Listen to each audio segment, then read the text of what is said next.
तो दोस्तों काफ़ी बार ऐसा होता है कि हम लाइफ में बार बार फेल हो रहे होते हैं और हमें समझ नहीं आता कि क्या रीज़न है जिसकी वजह से हम फेल हो रहे हैं। हम कुछ स्टार्ट करते हैं, फिर फेल हो जाते हैं, फिर रिस्टार्ट करते हैं, फिर फेल हो जाते हैं। तो फेल होने के बहुत सारे रीज़न हो सकते हैं, लेकिन हम लोग कभी उस पर काम नहीं करते दोस्तों। तो आज इस वीडियो के अंदर में बहुत सारे ऐसे वैलिड पॉइंट हैं, 65 वैलिड पॉइंट्स जो मैंने फेच आउट किए हैं बहुत सारी किताबें पढ़कर और अपने मेंटर के साथ डिस्कस करके। तो वो सारे पॉइंट आज मैं इसी वीडियो में डिस्कस करने वाला हूँ गाइस। तो ये वीडियो बहुत शानदार होने वाली है। आपको इस वीडियो से बहुत कुछ सीखने को मिलेगा कि वो क्या क्या रीज़न है जिसकी वजह से फेलियर हो रहे हैं। तो हो सकता है कि आप अपने लेवल पर उस पॉइंट्स पर, उन प्रिंसिपल्स पर आप काम कर सको, क्या क्या गलती नहीं करनी है। तो ये सारी चीज़ें मैंने अपने स्टूडेंट्स को भी बतानी थी, तो मैंने अपने स्टूडेंट्स को भी यहाँ पे बुलाया है। और अब मैंने माइक, आप सोच रहे होंगे तो सारे माइक मैंने क्यों लगाए हैं, क्योंकि इस माइक से स्टूडेंट्स जो यहाँ पे क्लास में वो लोग सुन पाएंगे। ओके। और बाकी माइक से मैं इनबिल्ट रिकॉर्डिंग करूँगा फ़ोन के अंदर, ताकि जो क्लास की नॉइस है, जो क्लास की साउंड होगी बाकी स्टूडेंट्स की, वो वीडियो में रिकॉर्ड ना हो। तो इसलिए इतने सारे ऑडियो डिवाइसेस मुझे यूज़ करने पड़ रहे हैं यहाँ पे। तो इसमें होता यह है कि जब हम वीडियो रिकॉर्ड करते हैं दोस्तों, तो कभी ऑडियो नहीं रिकॉर्ड होती है, कभी कोई प्रॉब्लम होती है। तो मैं नहीं चाहता कि इतनी बड़ी वीडियो, इतनी अहम वीडियो मैं बना रहा हूँ तो उसमें मेरा ऑडियो ब्रेक ना हो जाए कहीं भी। तो मैं कोई भी रिस्क लेना नहीं चाहता, इसलिए मैंने इतने सारे माइक यहाँ पे यूज़ किए हुए हैं। तो अगर स्टूडेंट भी चाहते हैं तो वो इन माइक्स को यूज़ कर सकते हैं यहाँ पे क्वेश्चन पूछने के लिए। तो ये 3 माइक है, ये आप लोग यूज़ कर लेना। ओके। सो दोस्तों, अभी सबसे बड़ा क्वेश्चन मेरे सामने ये आता है कि सर आप तो टेक्नोलॉजीज पढ़ाते हो, तो फिर ये सारी मोटिवेशनल वीडियो आप क्यों बनाते हो? मैं आपको बताऊंगा इस, ये मोटिवेशनल वीडियो नहीं है। यहाँ पर जितने भी पॉइंट्स मैं आपको बताऊंगा वो सब ग्राउंड रियलिटी से वास्ता रखते हैं। जितनी भी पॉइंट्स हैं उसमें एक एक क्लियरिटी मैं आपको यहाँ पर देने वाला हूँ, राइट। और इसके अलावा एक क्वेश्चन मुझसे ये भी पूछा जाता है कि सर आप के कैमरे के सामने इतना कॉन्फिडेंस कैसे आता है आपके पास, आप कैसे बोल लेते हो, हम लोग तो बोल नहीं पाते। तो दोस्तों देखिए, इसमें एक सबसे बड़ी बात ये आती है कि कैमरा की प्रैक्टिस मुझे काफ़ी टाइम से नहीं है। मैं अभी फ़िलहाल में ही मैंने कैमरे के आगे अब काम करना स्टार्ट किया है। बट मेरे साथ सीन क्या है कि मैं 15 साल से काम कर रहा हूँ, 15 साल से ट्रेनिंग दे रहा हूँ, टीचिंग कर रहा हूँ। और मैंने बड़े बड़े कॉलेजेस में पढ़ाया है, 100-150 स्टूडेंट एक साथ पढ़ते हैं। तो इतने सालों की जो प्रैक्टिस है वो अब मेरे काम आ रही है। अब होता क्या है guys, कैमरे से वो डरता है जो फोल लैंग्वेज को यूज़ करता है, या आप एब्यूजिंग कर रहे हैं, गाली वगैरह यूज़ कर रहे हैं बार बार फ्रेंड के साथ, तो वो आपकी ज़बान पे आएगा ही। जैसी आपकी ज़बान होगी, जैसी आपकी रियलिटी होगी, जो वास्तव में आप होगे, कितना भी आप एक्टिंग कर लो कैमरे के सामने, वो आता ही है। तो मेरी जो रियलिटी वो यही है जो अभी कैमरे के सामने आप देख रहे हैं। मैं ऐसे ही बात करता हूँ, नॉर्मल भी ऐसे ही बात करता हूँ। तो मुझे कैमरे के आगे आने में कोई हेजिटेशन नहीं होता। चलिए गाइड, अब बात करते हैं उन पॉइंट्स की जो कारण बनते हैं हमारे फेलियर्स का। तो एक एक करके मैं स्टार्ट करता हूँ।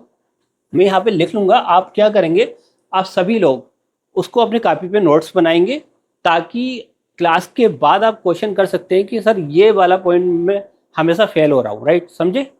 बात समझ आ रही है? बोलते हैं कि हमें तो टेक्नोलॉजी सीखनी है, तो आप ये सब चीज़ें क्यों सिखा रहे हो गाइस? देखिए, आप कितनी भी टेक्नोलॉजी सीख लो, आप कितना भी लाइफ में ग्रोथ कर लो, कहीं भी काम कर लो, कुछ भी कर लो, लेकिन अगर आपको बेसिक नहीं पता लाइफ का, तो आपको प्रॉब्लम आने ही वाली है, कितना भी आप टेक्नोलॉजी की ट्रेनिंग ले लो, राइट। तो लेट्स स्टार्ट, इसको स्टार्ट करते हैं। तो हो सकता है कि काफ़ी टाइम में कैमरे की तरफ नहीं देखूंगा, क्योंकि मुझे स्टूडेंट्स की भी एक्सप्रेशन देखने हैं। तो आप लोग इस चीज़ को समझ के चलिए कि क्लास में है तो वीडियो उसी के अकॉर्डिंग बनेगी, राइट। तो अभी सबसे पहला पॉइंट जो हमारा आता है वो है रॉन्ग वे ऑफ लर्निंग। तो यहाँ पे मैं लिख देता हूँ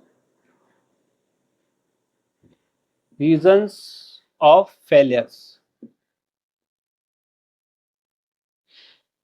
गाइस, मेरी राइटिंग उतनी अच्छी नहीं है, मेरे घर पे भी सब लोग मुझे डांटते हैं राइटिंग की वजह से। बट मेरा मानना ये है कि आपका काम राइटिंग का है, या आपका काम पढ़ाने का है, या आपका काम कीबोर्ड पर है। क्योंकि मैं ज़्यादातर अपना काम कीबोर्ड पर करता हूँ, और मेरी इसी राइटिंग से 2000 से ज़्यादा स्टूडेंट पढ़ चुके हैं।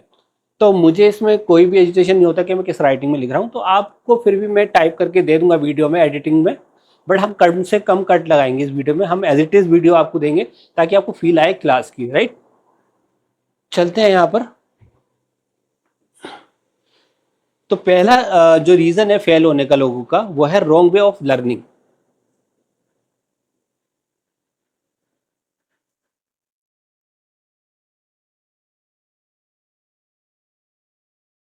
गाइस मैं तेज तेज फास्ट लिखूंगा यहाँ पर, क्योंकि टाइम भी कम है। इतना मैं अगर संभाल संभाल के लिखूंगा, टाइम दूंगा, तो वीडियो बहुत लंबी हो जाएगी। देखिए लर्निंग, अब इस पॉइंट का मतलब क्या, हम क्या गलती करते हैं, काफी लोग ये सोचते हैं कि यार मान लीजिए जी कोई बंदा है 30, जिसकी एज 30 है, और कोई पर्सन है जिसकी एज 40 प्लस है, तो वो ये सोचेगा यार कि इसकी एज तो जो सिखा रहा है 30 है, मैं इससे क्यों सीखूं। तो ये जो माइंड सेट है ना, ये बहुत खराब है। देखिए आपको नहीं पता कि कौन बंदा कौन सी चीज़ आपको ऐसी सिखा जाए जिससे आपको लाइफ में बहुत बड़ा फायदा हो। मैं एक एग्जांपल देके आपको समझाता हूँ। सचिन तेंदुलकर के बारे में बताता हूँ आपको। सचिन तेंदुलकर के साथ क्या हुआ था, जब वो मैच खेलते थे तो उनकी स्पिन, मुझे नहीं पता, क्रिकेट में एक वैल्यू होती है, वो करते थे, वो हो नहीं पाती थी स्पिन वैल्यू उनसे, बैट से। तो उनको किसी एक बंदे ने कॉफ़ी के लिए बुलाया होगा, या फ़ोटो खिंचवाने के लिए बुलाया होगा।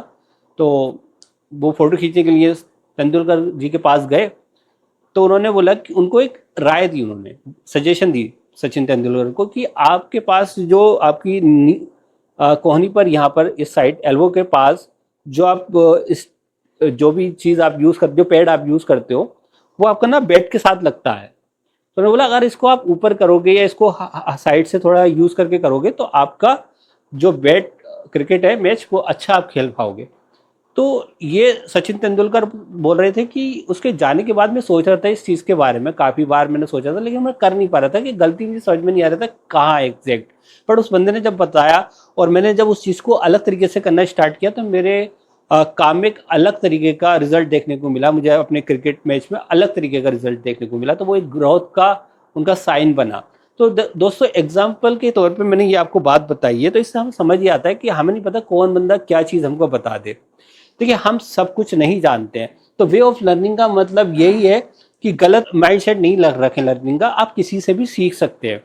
अब देखिए मैं अगर कहीं जाता हूँ और मुझे ई रिक्शा में बैठना होता है, तो मैं आगे बैठना प्रेफर करता हूँ, ताकि मैं ई रिक्शा वाले के साथ बैठ के उस कॉलोनी के बारे में जान सकूँ कि वो कहाँ कहाँ जा रहा है, कौन कौन सी दुकान है।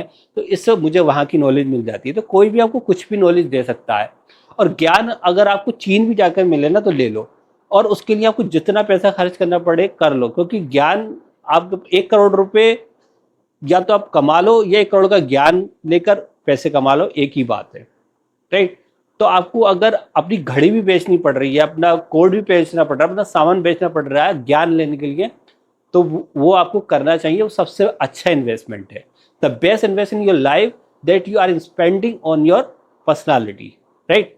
अब इसमें नेक्स्ट बात मैं यही कहूँगा, अगर मैं कहना चाहूँ तो किसी ने कहा था इस बात को कि जो तेरे साथ उड़ा वो आसमान में है, ज़रूर कोई कमी तेरी ही उड़ान में है।